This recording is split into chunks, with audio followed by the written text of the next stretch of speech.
français s'il vous plaît, émission d'actualité roumaine et francophone.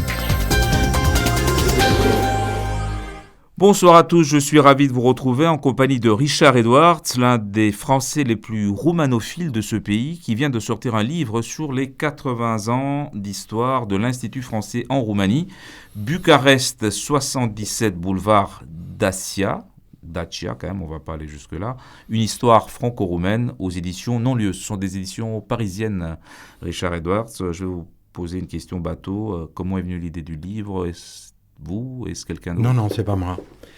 Bonjour. Le livre sont plus les responsables de l'Institut français de l'ambassade qui pourraient le raconter. Ils avaient envie de marquer ces 80 ans, mais ils ne voulaient pas d'une plaquette, d'un truc. Ils voulaient un vrai livre, comme ils appellent. Ils voulaient un livre et ils voulaient une écriture libre. Ils sont venus me chercher.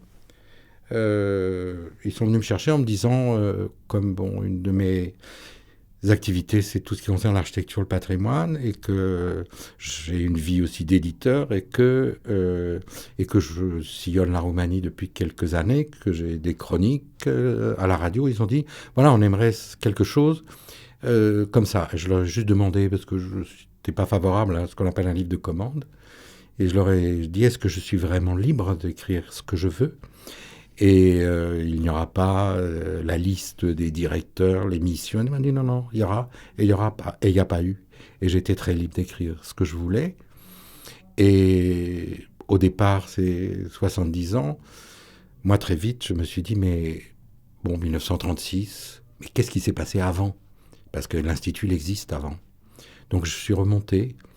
Et je suis remonté en 1920. Et là, j'ai rencontré deux personnages qui m'ont fasciné.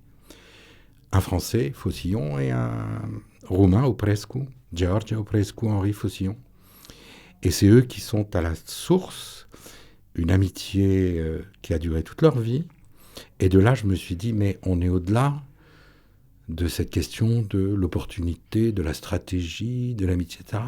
Et je me suis dit, mais il y a quelque chose entre les Roumains et les Français, entre les Français et les Roumains, qui touche à l'intime. Et c'est comme ça que j'ai dit que j'ai cherché à remonter le temps, et je suis remonté jusqu'au 16e, jusqu'à Petru Cercel, Pierre Alano, en fait Pierre II Alano, qui décide qu'il veut devenir voïvode dans le pays roumain, et qui a besoin, parce qu'il a des ennuis avec les Ottomans, avec la porte. Alors il a besoin de l'Occident, dit-il, et il part. Et c'est comme ça, c'est pour ça que c'est devenu une histoire franco-roumaine. Parce que c'est surtout, ce qui me frappe, ce qui m'impressionne, ce qui me mange, c'est cette relation, le terme n'est pas juste, qu'est-ce qui se passe depuis tant d'années entre les Roumains et les Français et inversement, et qui même, la jeune génération aujourd'hui, c'est l'anglais, c'est où est-ce que je vais pour le meilleur job, mais il n'en reste pas moins qu'il y a quelque chose. La Roumanie, en français s'il vous plaît. Avec Richard Edwards et son livre Bucarest 77 boulevard Dacia, une histoire franco-roumaine, on est parti déjà dans l'histoire. Est-ce qu'on peut poser les personnages ? Et après on va revenir à ce lien très intime. C'était assez troublant de vous écouter, de vous les regarder. Personnages. Alors, et puis j'aimerais qu'on revienne aux jeunes, là. Mais racontons le livre d'abord, parce que c'est une histoire en fait. Vous avez écrit une histoire, une vraie histoire au premier sens du terme. C'est une histoire tout à fait subjective, puisque je me mets même, je rentre dans les anachronismes, puisque en 1920, quand Faucillon à Lyon invite George Oprescu. Alors il faut savoir que Faucillon, c'est un grand spécialiste mondial d'art populaire.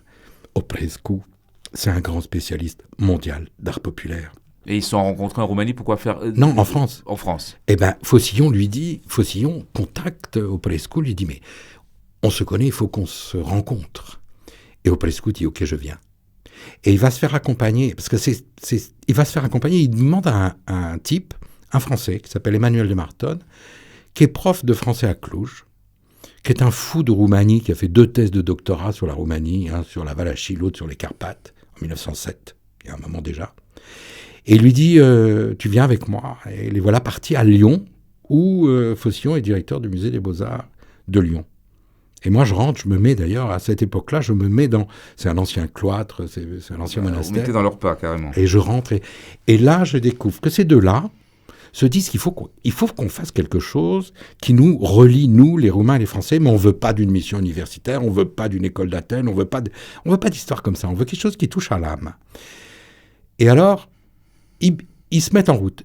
Mais c'est là où rentre, en ligne de compte. Il y en a un qui entend parler de ça, c'est Ion Cantacuzino, médecin, biologiste, extraordinaire personnage, qui dit mais moi ça m'intéresse. Un des Cantacuzènes, comme on dit en français. Oui, mais pour moi c'est Cantacuzino. Non, c'est Cantacuzino, je vous rassure. Et puis, Cantacuzino, alors il dit, attendez, mais j'en ai un autre qui peut venir aussi. Alors là, c'est totalement inattendu, Emil Rakovica. Emil Rakovica, un biologiste, un biospéléologue, comme on dit. Grand explorateur. Grand explorateur. Il y a un morceau d'Arctique qui porte son nom. Il est à Bagnols-sur-Mer, il a été directeur du laboratoire. Il y a un quai qui porte son nom. Je dis, qu'est-ce qu'il fout là? Ça, je ne savais pas. Il y a un quai qui porte son nom à Bagnols-sur-Mer, qui s'appelle le quai Emil Rakovica. Et ils étaient tous les deux étudiants à la fac de médecine à Paris. Cantacuzino avait fait auparavant Louis le Grand, le lycée Louis le Grand à Paris. Mais en plus, et c'est là où ça commence, on voit que Cantacuzino, De Martone et Rakovica sont membres de la commission en 1919 qui travaille sur la définition des frontières de la Roumanie.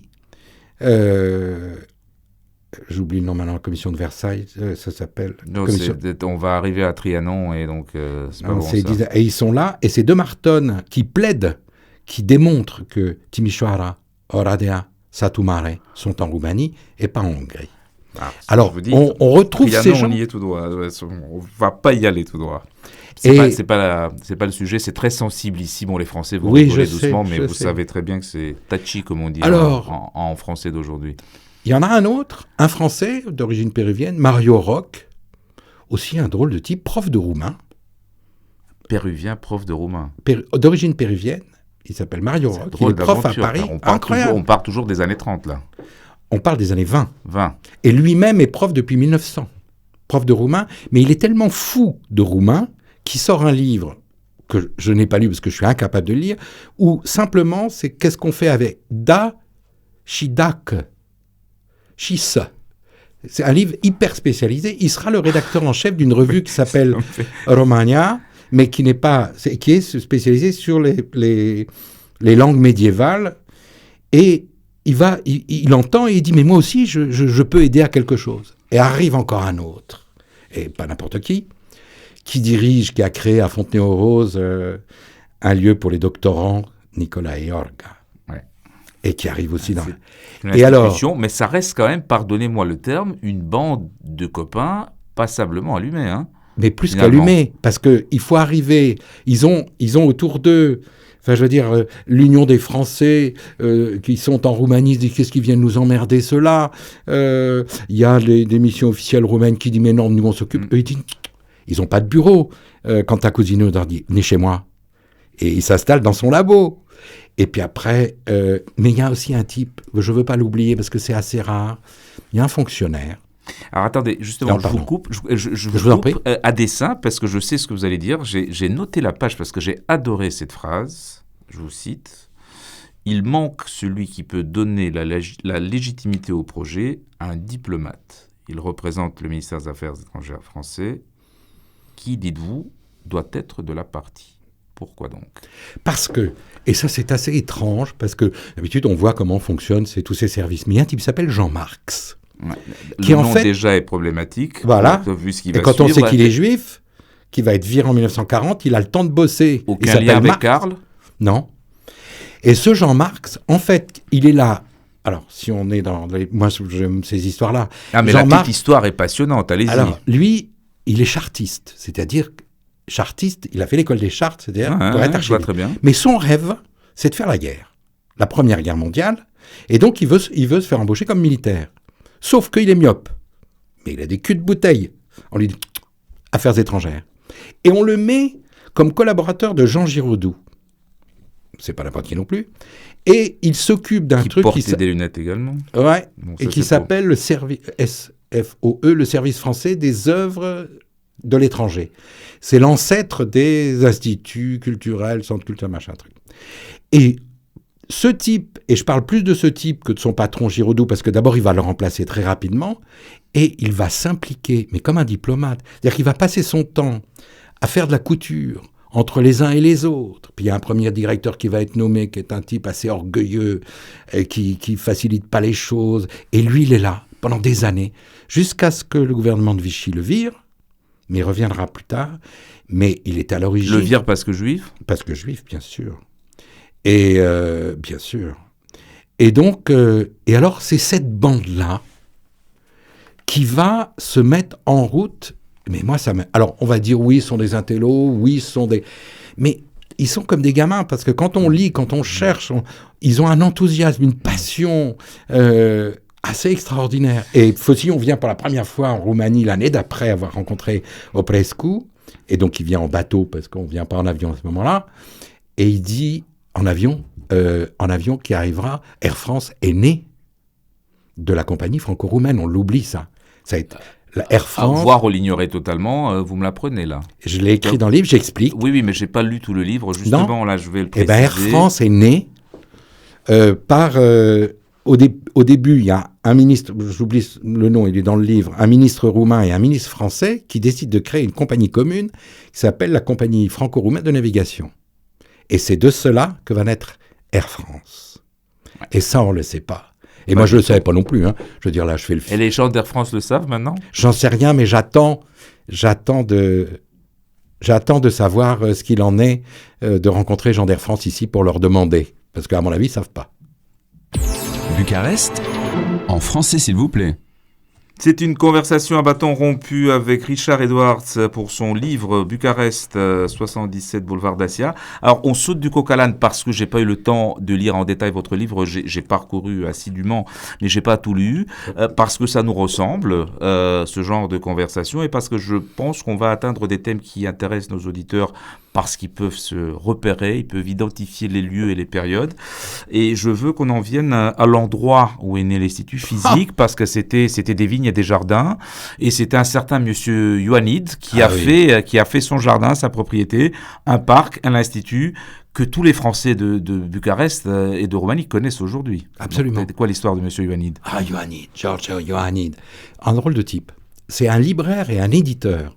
Bon, et comme moi je suis très lié au livre dans ma vie professionnelle, pour moi j'étais particulièrement sensible. C'est le premier qui traduit Alexandre Dumas et Eugène Sue, quand même, en 1848-49. Il a une grande librairie Cala Victoria, et il est propriétaire de 4 hectares et quelque chose, là où, comme vous dites, tout est vide. D'ailleurs, Piazza Spagné, pour ceux qui connaissent, c'était un dépôt d'ordures, hein, et on a une zone complètement... Là où est l'entrée du parc Ioannid actuel. Voilà. Bon, je précise pour ceux qui nous écoutent. Et donc, il y a juste là une petite église qui porte le nom de Icone aujourd'hui. Et il y a l'histoire, je raconte l'histoire de l'icône qui arrive là, etc. En fait, c'était des marais, en fait, etc. Et lui, il a l'idée, bon, c'est un homme d'affaires, enfin, il veut faire un lotissement. Et Joli lotissement. Ça. Oui, sauf que c'est pas lui. Le terme est horrible, mais lotisaria en roumain, on dit encore lotisaria, c'était mais ça résonne pas pareil en français. Il faut pas que les Français l'entendent comme lotissement, maison Phoenix ou je sais pas quoi. Ici, en roumain, lotisaria, c'est quelque chose de tout à fait différent. C'est de faire des lots, en effet, au départ. Sauf que ça marche pas comme il veut. Il écrit à la mairie et il dit, s'il vous plaît, donnez-moi un petit bout de boulevard au milieu de mon terrain, parce que je vais construire des maisons de chaque côté. La municipalité refuse. C'est l'année de sa mort, d'ailleurs. Ça n'a pas de lien de cause à effet. Et puis, les descendants ne s'intéressent pas. Donc, ils vendent le terrain à la mairie. Et là, avec Vintila Brătianu, qui est le maire, ils reprennent cette idée du lotissement. Et ce qui m'a intrigué, c'est que quand j'ai lu les actes de vente, les actes d'achat, je n'arrivais pas à comprendre que cette maison de l'Institut français, elle est au 5 du boulevard Dacia, après elle est au 27 du boulevard Brătianu, après elle revient 27 boulevard Dacia, et après elle devient 77. Donc j'ai cherché. C'est très roumain tout ça pourtant. C'est que en fait, ils vont faire ce que le Ioannid avait demandé, Alors, je fais une parenthèse. Ioannide a réservé quand même un endroit pour se faire un petit parc. Le parc Ioannide qu'on appelle Voïko aujourd'hui. Mais qu'on appelle toujours Ioannide. Personne n'appelle voilà. Voïko. Voïko, voilà, Voïko, c'est Voïko, mais ça n'a reste... strictement rien à voir. Absolument. J'ai jamais entendu qui que ce soit l'appeler le parc Voïko. Sauf que la municipalité va reprendre ça et dit, mais nous, on veut la marque de l'Occident et en particulier le parc Monceau. Et si vous regardez attentivement, et je dis ça aux Français qui connaissent le parc Monceau, si vous regardez attentivement, c'est le même principe. Les maisons qui ouvrent sur le parc, les gares... Une échelle très très réduite. Hein, peu importe, il y a ce quelque chose de l'âme, parce que tout le temps, il y a cette espèce d'interaction entre cette âme roumaine et cette âme française, ça n'arrête pas. Bon, et alors, il crée un petit 200 mètres. Alors, pour les gens qui connaissent, ça avait d'autres noms à l'époque, mais entre Polona et Aurel Vlaicu, il y a 200 mètres, et ça s'appelle le boulevard Nouveau. Et c'est le petit tracé. Mais ce que je trouve assez extraordinaire, assez fabuleux, et moi qui m'intéresse à l'urbanisme et à l'architecture, c'est que la municipalité, en 1909, quand elle décide de faire ça, elle a déjà l'idée que c'est le début de quelque chose qui va relier la gare du Nord à ce qui aurait été la gare de l'Est active. Provocation pour une municipalité bucarestoise qui n'a pas toujours la longue vue. Eh bien là, c'est extraordinaire et ça va rester. C'est-à-dire qu'après, quand ils savaient mieux faire avant, c'est ça que vous voulez dire ? Mais en tout cas, moi, ça m'a impressionné parce qu'en plus, ils établissent des règlements d'urbanisme. Bon, ils vont construire 25 maisons. Et non, il va y avoir 25 lots qui vont donner 25 maisons. Mais ils établissent même un règlement d'urbanisme. Si vous vous promenez, vous les reconnaissez tout de suite. Pourquoi ? Parce qu'elles ont un positionnement par rapport à la rue, par rapport à la transparence des grilles. Qui est identique, absolument. Et qui est, chacun avec son style, hein, mais il y a une cohérence. Oui, il y a une cohérence. Et donc, ce boulevard va progressivement, quand il va aller, donc on est au 5 de ce boulevard Nou, après il va aller jusqu'à Piazza Romana, ce qui va expliquer qu'on passe au 27, puisque de Piazza Romana, du temps, ce sont les communistes en fait qui vont garder ce plan et qui vont prolonger jusqu'à Grevitsei d'un côté et qui veulent aller jusqu'à la gare de l'Est. Hein. En fait, ça va s'arrêter à Mochilor parce que, entre-temps, la gare de l'Est perd de son attrait. Il y a seulement la Gara de Nord, comme on dit. Et c'est Obor se développe tout à fait autrement. Obor qui veut dire en français le marché aux bestiaux. Je dis ça pour les francophones, je ne le savais pas. Coquelin encore, comme promis, les communistes, justement, vous en avez parlé. J'aimerais que vous racontiez la période communiste parce que ça a été un phare de résistance ou un pôle de résistance. Et puis vous avez très bien, vous vivez en Roumanie, c'est normal, on va y venir tout à l'heure. Vous avez bien saisi l'humour roumain parce que vous parlez des garçons aux yeux bleus qui surveillaient tout ça. Băieții cu albaștri, c'est les mouchards de la Securitate. Donc, que représentait l'Institut ? Vous pouvez peut-être raconter ça. Alors, un petit épisode, parce que ce qu'il faut comprendre, c'est qu'à partir de 1948, les communistes veulent faire fermer l'Institut. Les Français, le ministère des Affaires étrangères, débaptisent l'Institut français pour l'appeler Légation de France, pour que ça devienne un territoire diplomatique. Donc on ne peut plus y toucher. Ça n'empêche pas que, et théoriquement, c'est interdit d'accès aux Roumains. Sauf que les Roumains viennent quand même. Mais la Securitate est sur le trottoir, campe.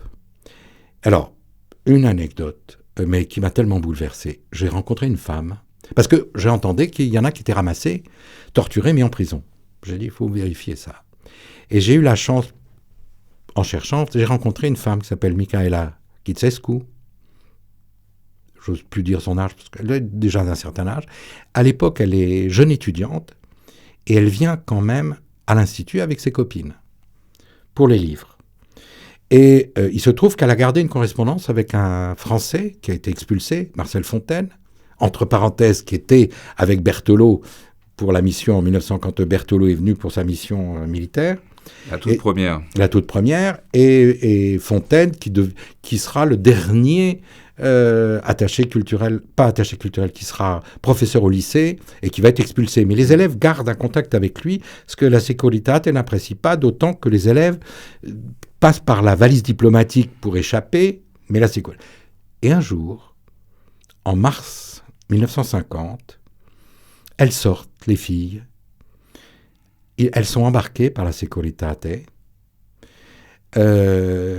Michaela va passer 13 mois à Jihlava et elle m'explique qu'elle est myope et que le jeu des gardiens, c'est de lui enlever ses lunettes, de l'empêcher de dormir la journée et de l'interroger la nuit. Elle va passer 13 mois et après elle sera à Mislea, la prison pour femmes. Elle devrait y rester 6 ans, mais il y a eu une intervention Genève, les droits de l'homme, etc. Elle a gagné elle a économisé 2 ans. Et comme elle dit, je ne garde pas de rancune, mais je n'oublie pas. Et elle a fait une revue qui s'appelle Mémoire de la parole emprisonnée.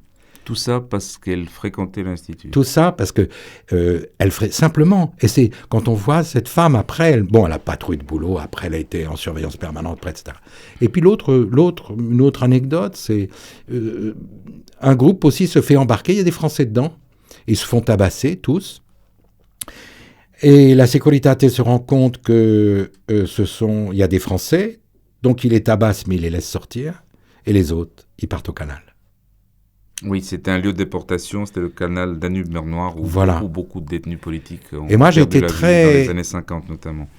Et alors, bon, il y a des tas de choses comme ça, mais j'ai envie de dire aussi que même du temps... même quand ça ferme, il y a encore des gens qui viennent. Dinu Lipaty ose venir par solidarité. Eminescu vient. Il vient marquer le coup. On n'ose pas y toucher. Eminescu. Enescu, pardon. Donc les deux grands musiciens, le pianiste et le violoniste. Et Dinu Lipaty. Enescu et le pianiste Dinu Lipaty. Et qui viennent jouer en soutien. Mais il faut quand même être gonflé. Mais c'était une période, moi je prends du temps dans le livre parce que c'est une période assez douloureuse, mais où on est impressionné de voir combien les Roumains, c'est eux qui portent la France avec eux et qui obligent la France à être là. En français, s'il vous plaît.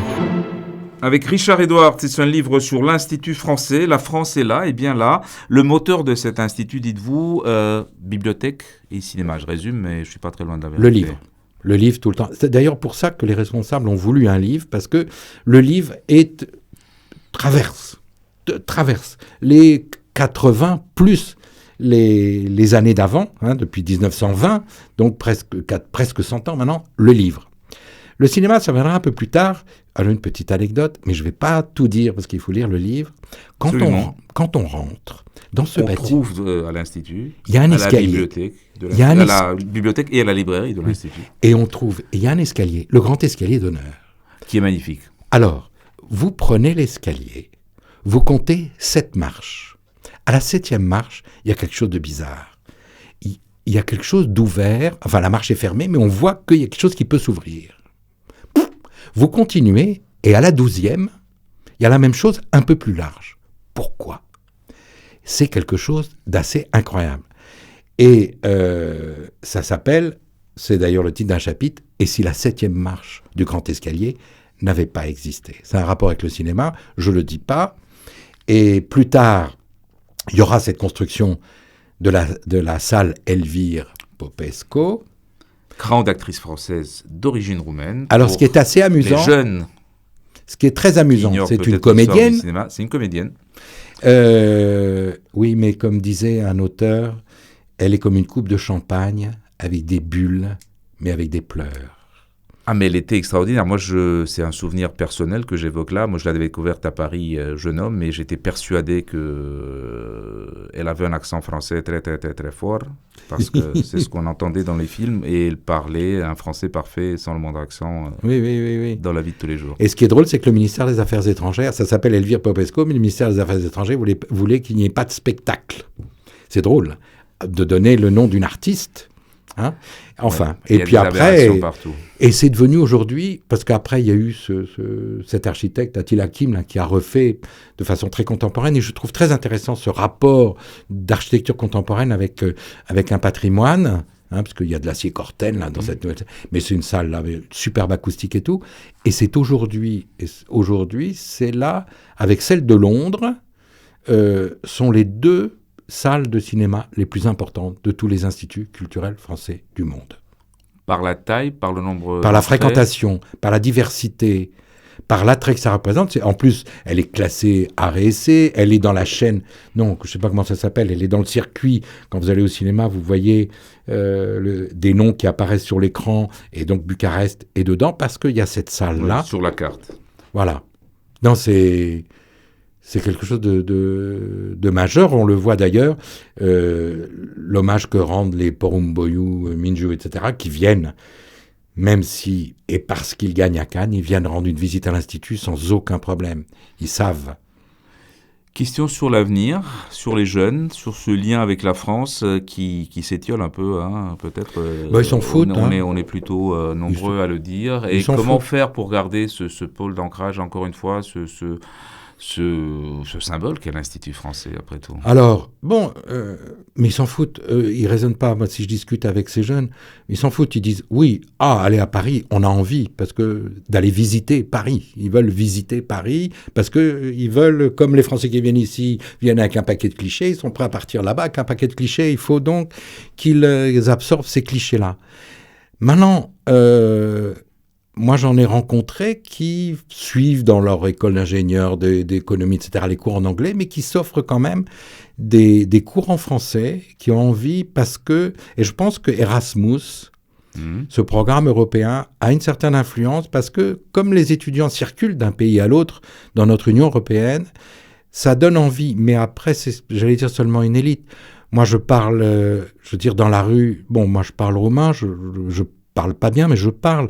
Mais souvent, des gens de plus de 30 ans ou 35 ans, de temps en temps, veulent me dire un chauffeur taxi, un vendeur dans un magasin, sont curieux de me dire quelques mots en français. Chez les jeunes, non. Ils ont tendance, il dit tiens, il y a un étranger, et ils ont tendance à vouloir me parler en anglais, ce que je refuse, en disant écoutez, l'anglais c'est pour le travail, on peut parler roumain ou on peut parler français, mais je sais pas dire pour l'avenir, je sais que... Mais il y a quand même une demande des entreprises et du monde du travail pour des francophones, pour des jeunes employés francophones, ça c'est clair et net, nous avons fait des émissions là-dessus, et c'est une des tendances, peut-être pas lourde du marché, mais bien réelle. Oui, absolument. Moi, je l'ai constaté, les centres, les call centers, là, je dirais, ils cherchent des gens qui parlent français. Beaucoup de domaines. Il y a des entreprises même roumaines qui veulent être présentes à l'ouest vis-à-vis de la France et qui cherchent des Français. On en a. Mais dans le commun du quotidien, non.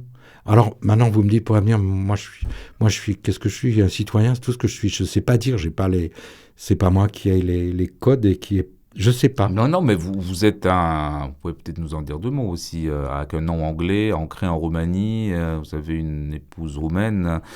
Un petit résumé de Richard Edwards, juste avant que je vous pose les questions rituelles de fin d'émission. C'est très simple. Moi, je dirigeais un grand centre culturel en France. J'avais des problèmes de professionnels. Je décide de créer un master européen qui s'appellera ECUM. Je crée ce master. Ma première étudiante roumaine, c'est Corina Șuteu. Mon premier étudiant roumain... Attendez, on va préciser quand même que Corina Șuteu est l'actuel ministre de la Culture. Que mon premier étudiant roumain, c'est Eugen Cojocariu. Et que elle, plus tard, va créer une filiale. Elle crée Ecumest, que le directeur de l'Institut lui offre les bureaux. Elle s'installe à l'Institut français. Et en 1996, elle m'appelle pour animer un séminaire. Toujours Corina Șuteu. Oui, qui me dit, est-ce que tu pourrais venir animer Elle dirige ce master ici. Moi, j'ai quitté le centre culturel, je suis avec mes affaires de patrimoine, etc. Et elle me dit, et je viens là par hasard, sans a priori. Sauf que moi, j'étais content d'aller à l'extrême est de l'Europe. Profondément, je suis un Européen d'abord. Et là, c'est quelque chose qui va me... C'est un choc, que je ne sais pas encore expliquer rationnellement, sauf que je commence à faire des navettes. Je passe mon temps. Des fois, quelqu'un me demande, t'es venu pour une femme? Non, je suis venu pour animer un séminaire de travail, un séminaire européen de surcroît. Et puis, j'ai commencé à faire des navettes. Et puis, j'ai été embarqué dans des projets en Olténie pour aider, toujours avec l'idée du patrimoine. Et puis, je me suis fait aspirer parce que c'est ça le risque et la chance. Ce pays vous mange et vous fait souffrir d'ailleurs, parce que c'est un pays où j'ai fait une exposition qui s'appelait România Mea, où le sous-titre c'est la douleur et la passion. Et c'est pas facile d'être. Vous en parlez avec beaucoup de cœur et du pathos, et c'est pas péjoratif dans ma bouche. Il y a un petit truc qui me manque sans vous connaître. Edward, je le prononce à la française, c'est Edwards en fait. Il n'y a pas un peu de recul britannique?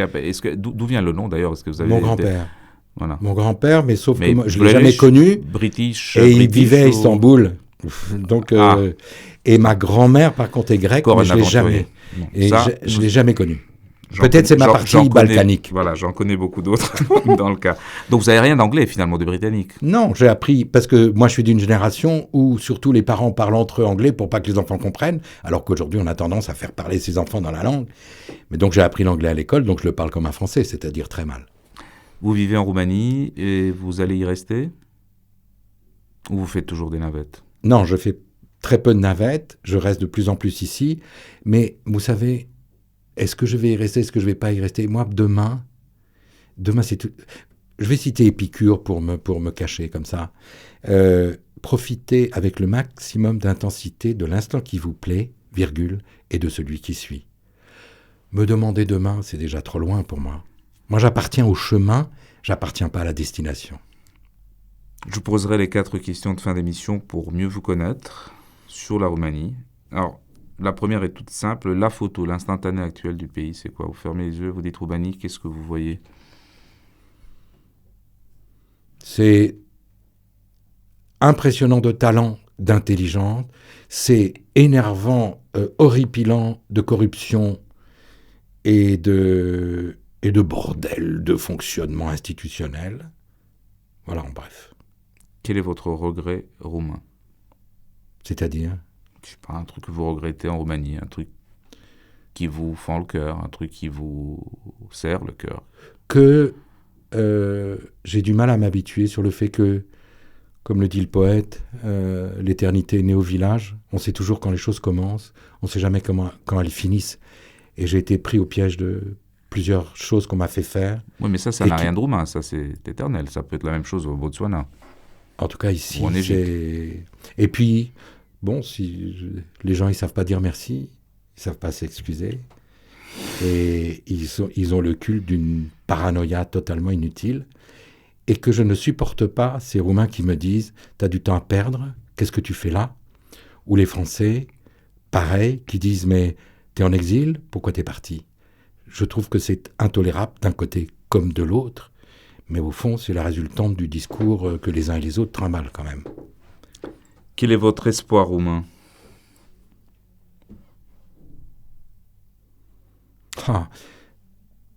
Je reviens sur les talents, tout le mestecho, le savoir-faire ici.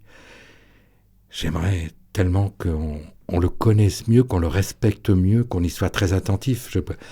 Je parcours ce pays, mais c'est insensé. Je n'ai jamais vu de ma vie. Il y a des talents partout dans le monde, c'est pas la question. Mais ici, les gens s'excusent presque d'être avec leur talent. Et ça mérite plus que ça. Ça mérite plus que ça. C'est un grand pays quand même. On va finir par votre dernière trouvaille roumaine. Pareil, le petit instantané. Une trouvaille? Le dernier truc que vous avez découvert en Roumanie?